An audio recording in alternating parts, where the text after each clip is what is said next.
കൈപ്പട books publish ചെയ്യുന്ന കുടിയേറ്റം ചരിത്രം, സാഹിത്യം, സംസ്കാരം എന്ന പുസ്തകത്തിൻ്റെ പ്രകാശനമാണ് ഇവിടെ നടക്കുന്നത്. ഡോക്ടർ പ്രദീപ് കുമാർ വിജയുടെ ഡോക്ടറേറ്റ് പ്രബന്ധം കുടിയേറ്റം എന്ന വിഷയത്തെ ആസ്പദമാക്കി പുറത്തു വന്നിരുന്ന അക്കാലത്തെ നോവലുകളെ ആസ്പദമാക്കി അവയുടെ കുടിയേറ്റം എന്ന വിഷയത്തെക്കുറിച്ചുള്ള പ്രതിപാദനം എത്രത്തോളം വ്യത്യസ്തമാണെന്നും അതിനുള്ളിലേക്ക് ഇറങ്ങി ചെന്നിട്ടുമുള്ള ഒരു പഠന ഗ്രന്ഥമാണ് കുടിയേറ്റം ചരിത്രം, സാഹിത്യം, സംസ്കാരം എന്ന ഈ പുസ്തകം. ഇന്ന് ഈ വേദിയിൽ ഈ ബുക്ക് പ്രകാശനം ചെയ്യുമ്പോൾ പുസ്തകത്തിൻ്റെ പ്രകാശനത്തിനായി എത്തുമെന്ന് അറിയിച്ചിരിക്കുന്ന ചില വ്യക്തികൾക്ക് ചില സാങ്കേതിക പ്രശ്നങ്ങൾ മൂലം എത്താൻ സാധിച്ചിട്ടില്ല. അതുകൊണ്ട് തന്നെ നമുക്ക് അവൈലബിൾ ആയിട്ടുള്ള നമ്മുടെ അടുത്ത സുഹൃത്തുക്കളും സാറിൻ്റെ അഭ്യുദയകാംക്ഷികളും ചേർന്നാണ് ഈ പുസ്തകം പ്രകാശനം ചെയ്യുന്നത്. പുസ്തക പ്രകാശനത്തിനായി എത്തിയിരിക്കുന്ന ശ്രീ CP രാജു സർ, മുൻ കൃഷി ജോയിന്റ് ഡയറക്ടറാണ്. അദ്ദേഹത്തെ ഈ വേദിയിലേക്ക് സ്വാഗതം ചെയ്യുന്നു. അതുപോലെ പുസ്തക പ്രകാശനം നിർവഹിക്കുന്ന ഡോക്ടർ ഡൊമിനിക് ഡെ കാട്ടോ, അദ്ദേഹത്തെയും ഈ വേദിയിലേക്ക് സ്വാഗതം ചെയ്യുന്നു.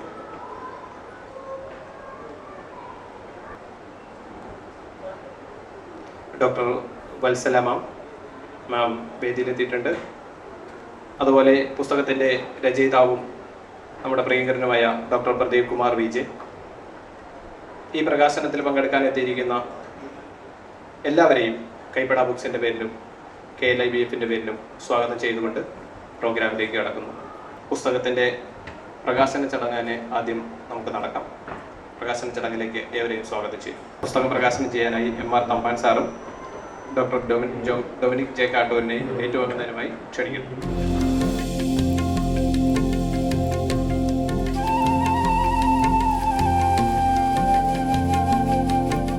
രണ്ടുപേർക്ക് സംസാരിക്കാനായി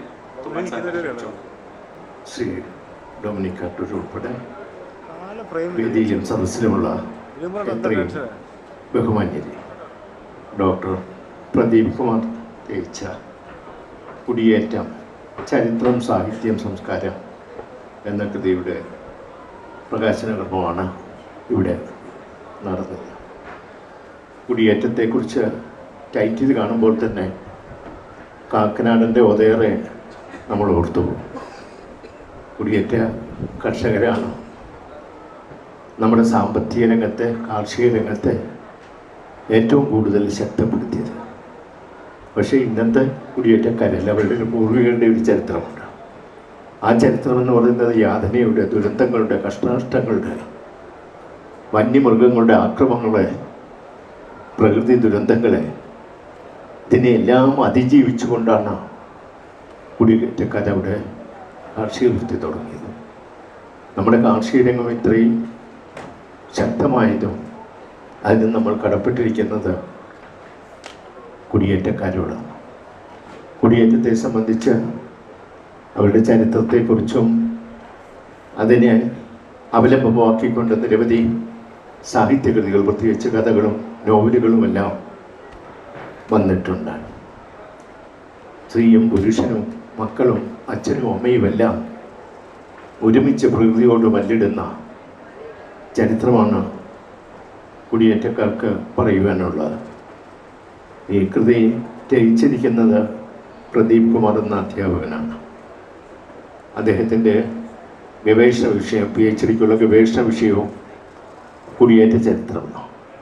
അതുകൊണ്ട് തന്നെ ഈ വിഷയത്തെക്കുറിച്ച് ആഴത്തിലുള്ള അഗാധമായ അറിവ് ഗവേഷണത്തിലൂടെ തന്നെ അദ്ദേഹത്തിന് ലഭിച്ചിട്ടുണ്ട്. കുടിയേറ്റത്തിൻ്റെ നല്ല വശങ്ങൾ പറഞ്ഞതിനോടൊപ്പം ഈ കുടിയേറ്റം മൂലമാണ് കാടുകൾ വെട്ടി തെളിച്ചത് കൊണ്ടാണ് പരിസ്ഥിതിക്ക് നാശമുണ്ടായത് എന്ന ഒരു വാദഗതിയുമുണ്ട്. കാരണം വനം കുറഞ്ഞുകൊണ്ടിരിക്കുകയാണ്. നമുക്ക് ആവശ്യത്തിനുള്ളതിൻ്റെ ദേശീയ ശരാശരിയുടെ അല്ലെങ്കിൽ ആഗോള ശരാശരിയുടെ ഒരു ചെറിയ ശതമാനം മാത്രമാണ് ഇന്ന് ഈ വനമുള്ളത്. വനം നശിക്കുന്നത് കൊണ്ടാണ് പട്ടയങ്ങൾ കൊടുക്കുന്നത് കൊണ്ടാണ്, വനങ്ങൾ നഗരങ്ങളാക്കുന്നത് കൊണ്ടാണ് കാലം തെറ്റിയ കാലാവസ്ഥ വരുന്നത് എന്ന ഒരാക്ഷേപവും ഈ വിഷയത്തെ സംബന്ധിച്ചതിൻ്റെ ഒരു മറുവശമായി ഇതുണ്ട്. പരിസ്ഥിതി സംരക്ഷിച്ചുകൊണ്ട് വേണം ഓരോ ഗവൺമെൻറ് വരുമ്പോഴും ഒരു നിശ്ചിത കാലം വരെ കുടിയേറിയവർക്ക് പട്ടയം നൽകാറുണ്ട്, ഒരു പട്ടയ ഉത്സവമായിട്ട്. ഇത് രണ്ടു വശമുണ്ട്. പ്രകൃതി ചൂഷണം ചെയ്യുന്നു, പ്രകൃതി ദുരന്തങ്ങളുണ്ടാകുന്നു എന്നൊരു വശമുള്ളതിനോടൊപ്പം തന്നെ അതിനേക്കാൾ എല്ലാം വലുതാണ് മനുഷ്യൻ്റെ ജീവിതം. എല്ലാം വെട്ടിപ്പിറക്കി മലപ്രദേശത്ത് ചെന്ന് അവിടെ സ്ഥിരവാസം തുടങ്ങി കൃഷിയും തുടങ്ങിക്കഴിഞ്ഞാൽ അവരെ അവിടെ നിന്ന് വനത്തിൻ്റെ പേരിൽ, വനസംരക്ഷണത്തിൻ്റെ പേരിൽ ഇറക്കി വിട്ടാൽ പെരുവഴിയിൽ പോകേണ്ടുന്ന ഗതികേടാണ് അവർക്കുള്ളത്. ഈ രണ്ട് വശവും സമന്വയിപ്പിച്ചുകൊണ്ടുള്ള ഒരു പാത, ഒരു മധ്യമാർഗം ശ്രീബുദ്ധൻ ആവിഷ്കരിച്ചതുപോലെ, ശ്രീബുദ്ധൻ ചെരുപ്പോലും കിരീടവും എല്ലാം ഉപേക്ഷിച്ചിട്ട് വനവാസത്തിനല്ല പോയത്, ജനങ്ങളുടെ ഇടയിലേക്കാണ്. അപ്പം രണ്ട് എക്സ്ട്രീമിൻ്റെ ഇടയ്ക്കുള്ള ഒരു മാർഗം. ഇവിടെയും നമുക്ക് പ്രകൃതി സൗഹൃദമായ ഒരു കുടിയേറ്റം എങ്ങനെ നമുക്ക് നടത്താം എന്നുള്ളതിനെക്കുറിച്ച് ചിന്തിക്കേണ്ട സമയമായിരിക്കുന്നു. കാരണം കാലാവസ്ഥയുടെ മാറ്റവും നമ്മൾ സംരക്ഷിക്കുന്ന ഓസോൺ പാളിയിൽ ദ്വാരങ്ങൾ വീണ ഇവിടെ മാരക രോഗങ്ങളുണ്ടാകുന്നു, കാലം തെറ്റിയ കാലാവസ്ഥ ഉണ്ടാകുന്നു. അപ്പം ഇതിനൊക്കെയുള്ളൊരു പരിഹാരത്തെക്കുറിച്ച് ഈ വിഷയത്തിൽ ഏറ്റവും ആഴത്തിൽ ഗവേഷണം നടത്തിയ, പഠനം നടത്തിയ പ്രദീപ് കുമാർ തന്നെ ഇതിൻ്റെ പുതിയ പതിപ്പാകുമ്പോൾ, അല്ലെങ്കിൽ ഇതിൻ്റെ അനുബന്ധ കൃതങ്ങൾ രചിക്കുമ്പോൾ, അങ്ങനെ ഈ രണ്ട് വനസംരക്ഷണത്തിൻ്റെയും പ്രകൃതി സംരക്ഷണത്തിൻ്റെയും കുടിയേറ്റ കർഷകരുടെ താല്പര്യ സംരക്ഷണത്തിൻ്റെയും ഒരു സമന്വയപാതയുടെ കൃതം കൂടി രചിക്കും എന്ന് പ്രത്യാശിച്ചുകൊണ്ട് പ്രദീപ് കുമാറിന് ഇനിയും കൂടുതൽ ഗ്രന്ഥങ്ങൾ രചിച്ച് നമ്മുടെ ശ്രേഷ്ഠ മലയാളത്തെ സമ്പന്നമാക്കാൻ കഴിയട്ടെ എന്ന് ആശംസിക്കുന്നു. നന്ദി. ഗ്രന്ഥകാരൻ ശ്രീ ഡോക്ടർ പ്രദീപ് കുമാർ തമ്പാൻ സാർ, വേദിയിലും സദസ്സിലുമുള്ള പ്രിയപ്പെട്ടവരെയും, കുടിയേറ്റം ചരിത്രം സാഹിത്യം സംസ്കാരം എന്ന ഗ്രന്ഥം ഡോക്ടർ തമ്പാൻ സാറിൽ നിന്നും സ്വീകരിച്ചുകൊണ്ട് രണ്ട് വാക്കുകൾ സംസാരിക്കുകയാണ്.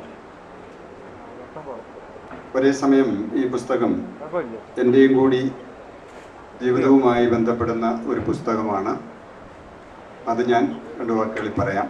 മറ്റൊന്ന്, ഈ പുസ്തകം പ്രസാധനം ചെയ്യുന്നതിന് വേണ്ടി കോണപ്പൂർ സാറും അതുപോലെ കവടിയാർ രാമേന്ദ്രൻ സാറും വരാമെന്നേറ്റിരുന്നു.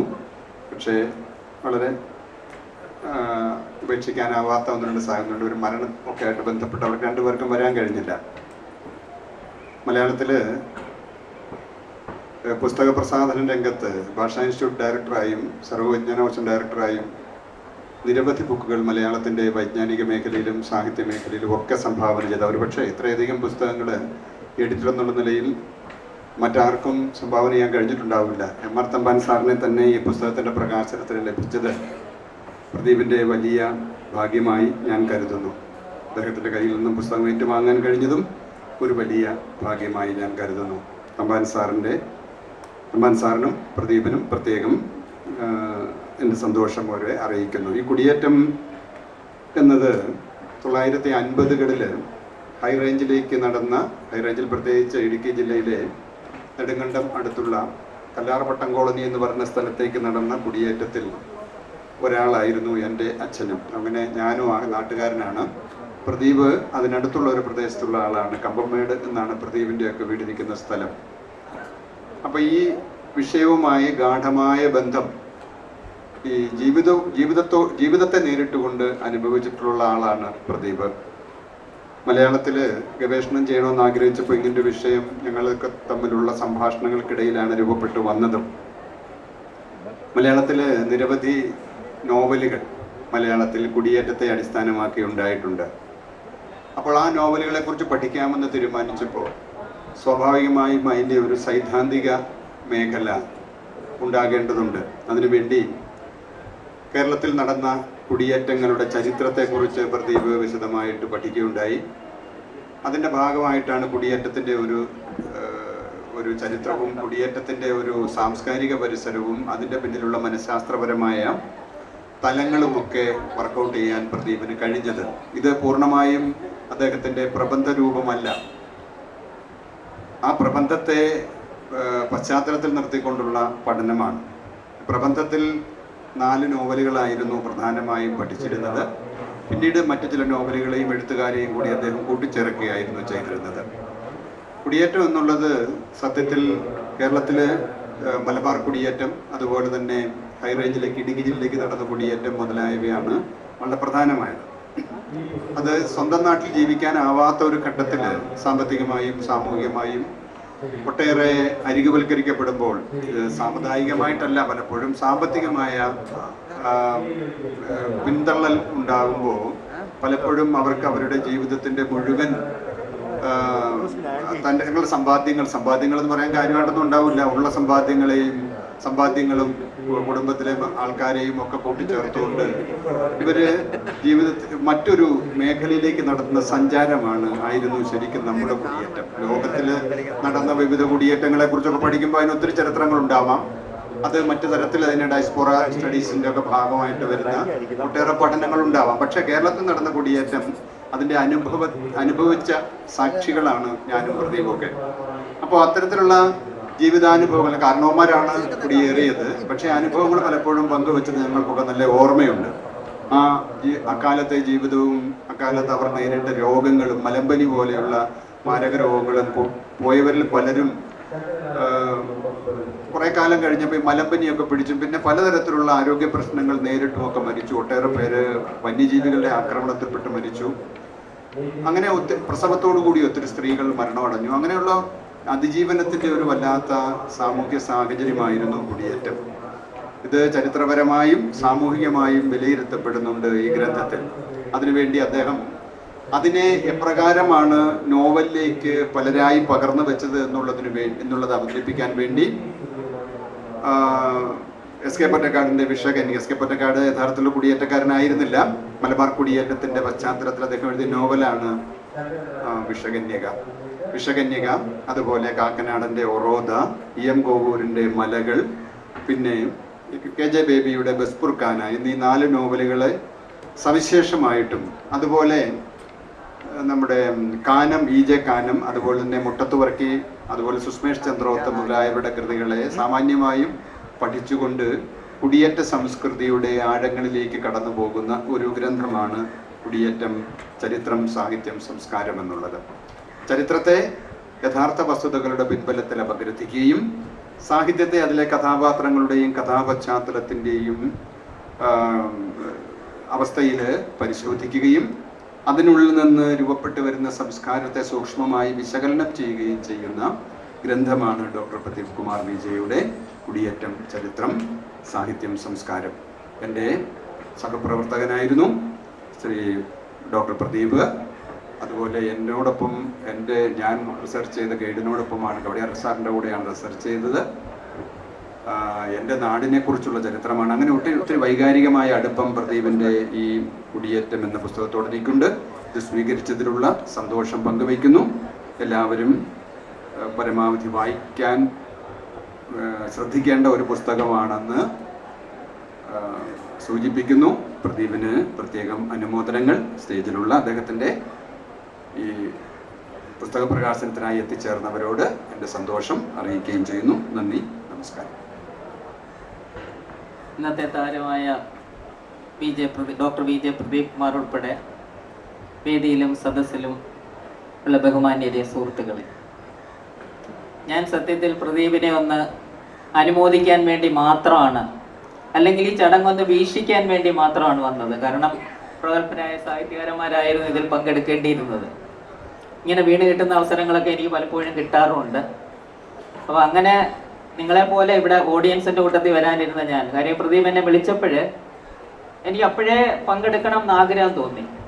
കാര്യം BNB B.Ed കോളേജ്, ഞാൻ റിട്ടയർ ചെയ്തതിന് ശേഷമാണ് BNB B.Ed കോളേജ് തിരുവല്ലത്ത് ഒരു 15 വർഷം വർക്ക് ചെയ്തു.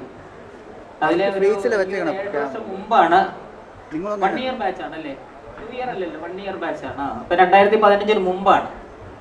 15-ന് ശേഷം 2 ഇയർ ബാച്ചാണ് BEd. ആ 1 ഇയർ ബാച്ചിൽ എനിക്കൊന്ന് അവസാന വർഷമൊക്കെ ആയിരിക്കും പ്രദീപ് അവിടെ അധ്യാപകനായിരുന്നു. അധ്യാപകരിൽ തന്നെ BEd എടുക്കാൻ വരുന്ന കൂട്ടത്തിൽ അപ്പം അവിടെ പഠിക്കുന്ന കുട്ടികളിൽ അല്പം കൂടെ മുതിർന്ന ഒരു കുട്ടി എന്ന് പറയാം, അങ്ങനത്തെ ഒരു സ്റ്റുഡൻ്റ് ആയിരുന്നു പ്രദീപ്. പക്ഷെ അന്ന് കോളേജ് യൂണിയൻ ചെയർമാനും കൂടെ. അപ്പൊ ഒരിക്കലും നമ്മൾ അവരെ ഒരു 100 കുട്ടികളൊക്കെ പഠിക്കുന്ന ഒരു കാലഘട്ടമാണ്. ഇപ്പോഴാണ് അപ്പൊ 100 പേരിൽ പലരെയും നമ്മൾ ഓർത്തൊന്നും വരില്ല. പക്ഷെ ചെയർമാനും കൂടി ആയതുകൊണ്ടോ എന്തോ ഞാൻ എൻ്റെ ഫോണിൽ ആ പേര് സേവ് ചെയ്തിട്ടുണ്ട്. എന്നെ വിളിച്ചപ്പോൾ തന്നെ പ്രദീപ് ചെയർമാൻ എന്നാണ് ഞാനത് കാണുന്നത്. അപ്പോൾ തന്നെ പ്രദീപിനെ എനിക്ക് വരണമെന്ന് അപ്പോഴേ തോന്നി. എൻ്റെ ഹസ്ബൻഡിൻ്റെ അടുത്ത് ഞാൻ പറഞ്ഞു, എനിക്ക് എൻ്റെ ഒരു സ്റ്റുഡൻറ്റിൻ്റെ പുസ്തക പ്രകാശനം ഉണ്ട്, എനിക്ക് പോകണം. അപ്പം നിനക്ക് റോളുണ്ടോ എന്ന് ചോദിച്ചു. ഞാൻ പറഞ്ഞു റോളൊന്നും ഇല്ല, ഞാൻ ഓഡിയൻസിന്റെ കൂട്ടത്തിൽ പോവാണ്. റോളുണ്ടെങ്കിലേ പോകുള്ളൂ. അവരൊക്കെ എപ്പോഴും സ്റ്റേജിൽ ഇരിക്കാൻ വിധിക്കപ്പെട്ടവരാണ്. പക്ഷെ എനിക്ക് ഇതുപോലെ വീട് കിട്ടുന്ന എല്ലാ അവസരങ്ങളൊക്കെ വരും എന്നുള്ളത്. ഈ 2 ദിവസമായിട്ട് ഞാനും എനിക്ക് 1-2 അതിശയങ്ങൾ തോന്നിയത്. ഒന്നൊരു IAS ഓഫീസർ ഞാൻ ആദ്യമായിട്ടാണ് ഇങ്ങനെ ഒരു പ്രകാശന ചടങ്ങിൽ പങ്കെടുക്കുന്നത്. അതിൽ അദ്ദേഹം സന്തോഷം കണ്ടെത്തി, സന്തോഷം ഉണ്ടെന്ന് പറഞ്ഞു.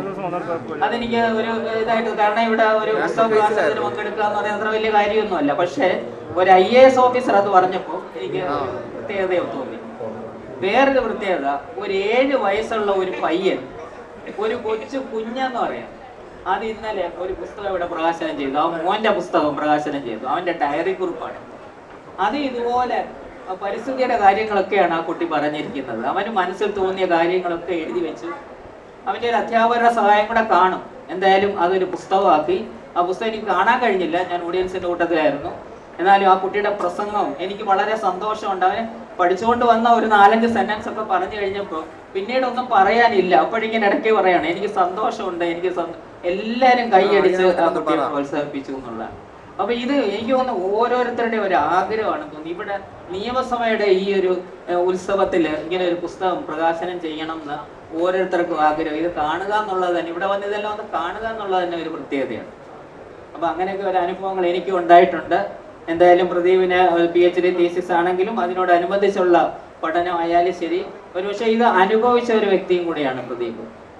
ഇടുക്കി ആ ഭാഗത്തോട്ടുള്ള വ്യക്തിയാണ്, പഠിപ്പിക്കുന്നത് അവിടെ തന്നെയാണ്.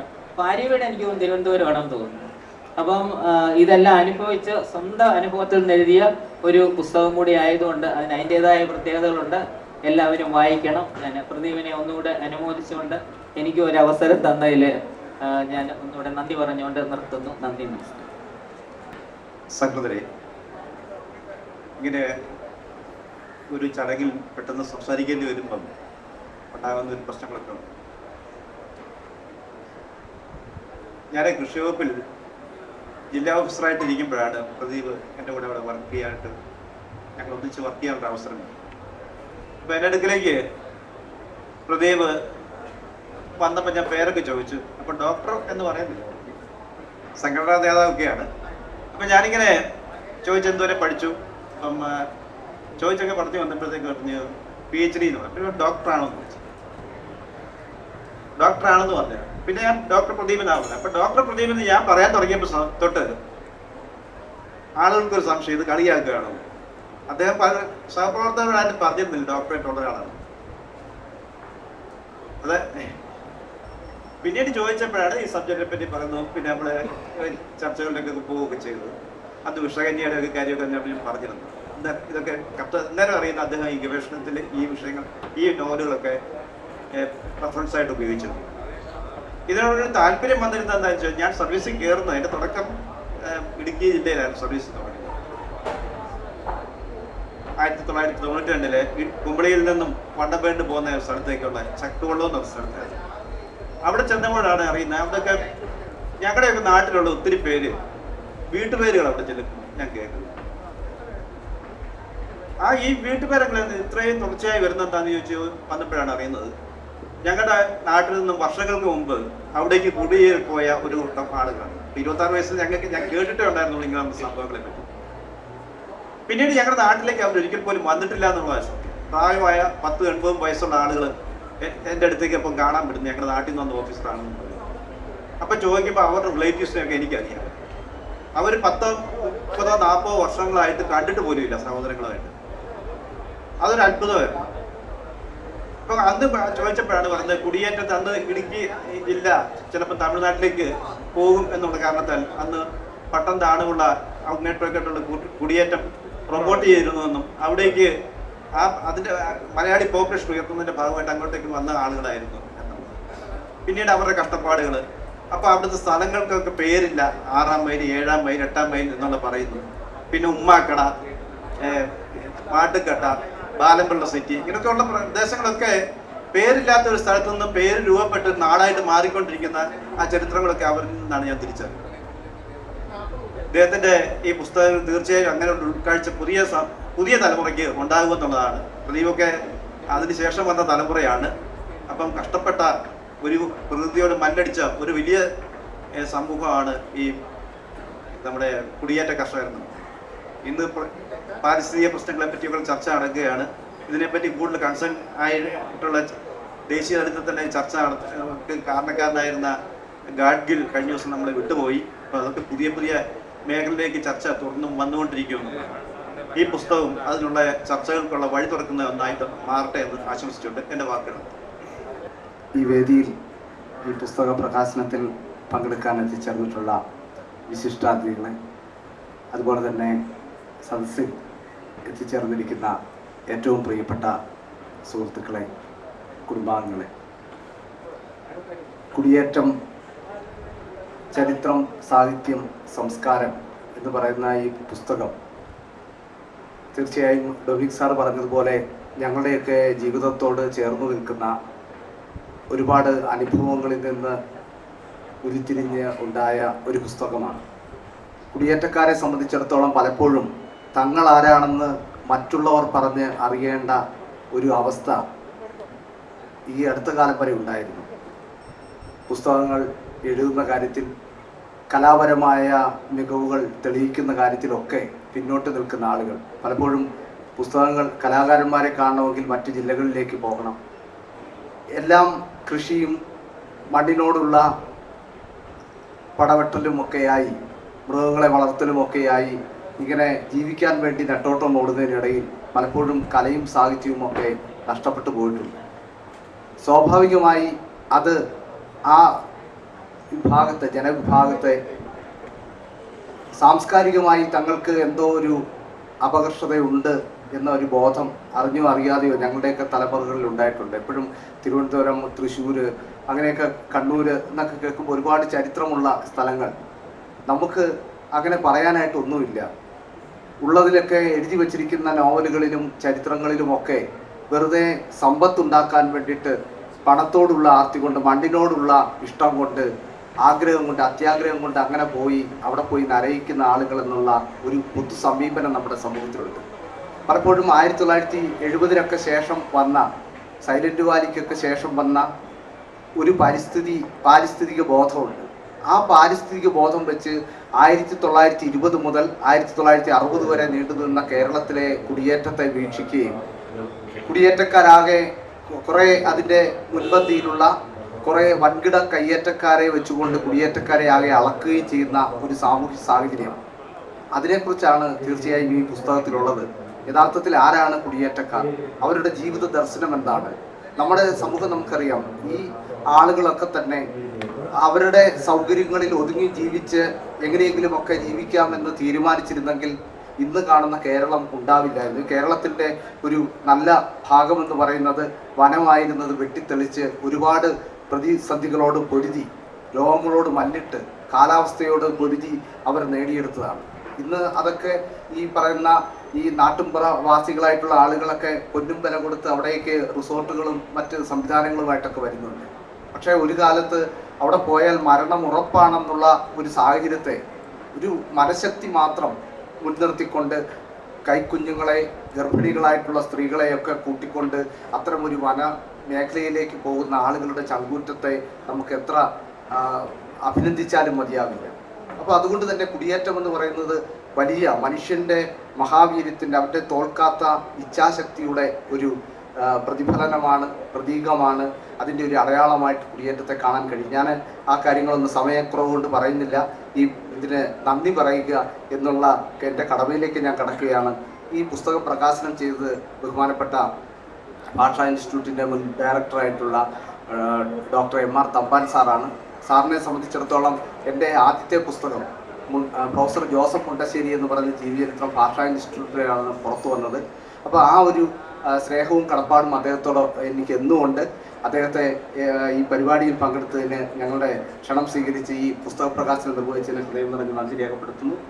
അതുപോലെ തന്നെ പ്രിയപ്പെട്ട ഡൊമിനിക് സാർ, എൻ്റെ റിസർച്ച് ഗൈഡായ ഡോക്ടർ കവടിയാർ രാമേന്ദ്രൻ സാറായിരുന്നു ഇത് പുസ്തകം ഏറ്റുവാങ്ങേണ്ടിയിരുന്നത്. സാറ് പുസ്തകം പരിചയപ്പെടുത്തുക എന്നതായിരുന്നു സാറിൻ്റെ ഇത്. സാറും ഞാനും ഒക്കെ ഒരുമിച്ച് ഈ പഠനത്തിൽ അല്ലെങ്കിൽ ഈ പുസ്തകം രചിക്കുന്ന കാര്യത്തിലൊക്കെ എനിക്ക് ഒരുപാട് സഹായം ചെയ്തിട്ടുള്ള, എന്നോട് ചേർന്ന് നിന്ന് എൻ്റെ ഒരു ജ്യേഷ്ഠ സഹോദരനെ പോലെ എന്നെ ഈ തിരുവനന്തപുരത്തേക്ക് നയിക്കുകയും കൊണ്ടുവരികയും എനിക്ക് എല്ലാ സേവനവും ചെയ്തു തന്ന സ്നേഹത്തോടെ എന്നെ എപ്പോഴും ചേർത്ത് പിടിക്കുന്ന പ്രിയപ്പെട്ട ഡൊമിനിക് സാറിന് ഏറെ ആദരവോടുകൂടി നന്ദി പറയുകയാണ്. അതുപോലെ തന്നെ പ്രിയപ്പെട്ട വത്സല ടീച്ചർ എൻ്റെ പ്രിൻസിപ്പൽ എന്നുള്ള നിലയിൽ മാത്രമല്ല, എനിക്ക് യാതൊരു തൊഴിലുമില്ലാതെ ഇരുന്ന എൻ്റെ കഴിവുകൾ തിരിച്ചറിഞ്ഞുകൊണ്ട് എന്നെ തമ്പാൻ സാറിനെ പരിചയപ്പെടുത്തുകയും എനിക്കൊരു പുസ്തകം എഴുതാനുള്ള അവസരം ഉണ്ടാക്കി തരികയും എപ്പോഴും ഒരു സ്നേഹവാത്സല്യത്തോടു കൂടി തന്നെ എന്നെ ചേർത്ത് പിടിക്കുകയും ചെയ്യുന്ന പ്രിയപ്പെട്ട വത്സല ടീച്ചറിന് ഈ തിരക്കിനെല്ലാം ഇടയിൽ ഓടി ഇവിടെ എത്തുകയും 2 വാക്ക് സംസാരിക്കുകയും ചെയ്ത ടീച്ചറിന് നന്ദി പറയുന്നു. അതുപോലെ തന്നെ രാജു സാറും ഈ പറഞ്ഞ പോലെ എൻ്റെ മേലുദ്യോഗസ്ഥനായിട്ട് നിന്നുകൊണ്ട് എൻ്റെ കഴിവുകളെ അംഗീകരിക്കുകയും മറ്റുള്ളവരുടെ മുമ്പിൽ അഭിമാനത്തോടെ എന്നെ പരിചയപ്പെടുത്തുകയും ചെയ്ത സാറിനോടുള്ള നന്ദി പറയുന്നു. സാറിനും ഏറെ സ്നേഹത്തോടെ നന്ദി പറയുന്നു. അതുപോലെ തന്നെ എൻ്റെ പ്രിയപ്പെട്ട കൂട്ടുകാർ സരിതയും ഫ്രാൻസിസും അവരുടെ കുടുംബാംഗങ്ങളും ഒക്കെ എത്തിച്ചേർന്നിട്ടുണ്ട്. എല്ലാവർക്കും നന്ദി. ഈ പരിപാടിയിൽ പങ്കെടുത്ത മുഴുവൻ പേരെയും, ഈ ചെറിയ പുസ്തക പ്രകാശനത്തിൻ്റെ ഈ ചടങ്ങിലേക്ക് വന്നിട്ടുള്ള മുഴുവൻ പേരെയും ഏറെ സ്നേഹത്തോടെ നിങ്ങളുടെ സാന്നിധ്യത്തിന്, നിങ്ങളുടെ പ്രോത്സാഹനത്തിന് എല്ലാം നന്ദി പറഞ്ഞുകൊണ്ട് നിർത്തുന്നു. നന്ദി.